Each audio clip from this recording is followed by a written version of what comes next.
Today we're gonna speak is Jean Paul Lemile Elixir by HSI. Guys, if you buy this, guys, don't buy the motivation. Don't buy the 60 ml of this of the HSI. Don't buy the other ml. Buy the 88 ml. Why? It's big. We can speak Lemile Elixir today.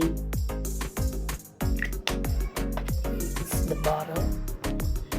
Guys, this smells like milk. Though, be aware before you buy this. This is for the club. This is for the winter.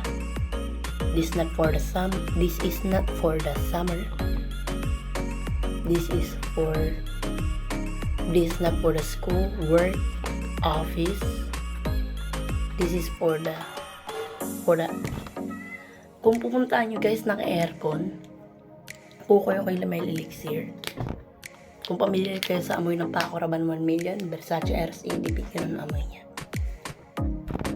Kung punta kayo, kung gusto nyo, kung basta na malamig ang lugar na puntahan nyo, ito para sa inyo, Lemile.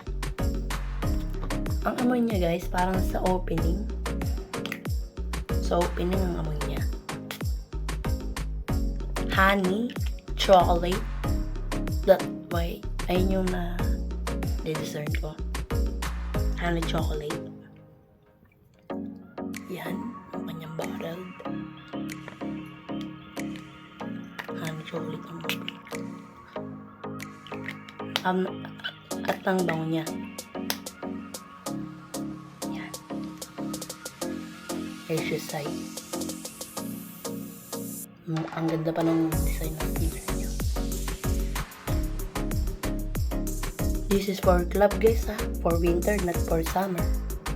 Bye guys. Subscribe me and follow.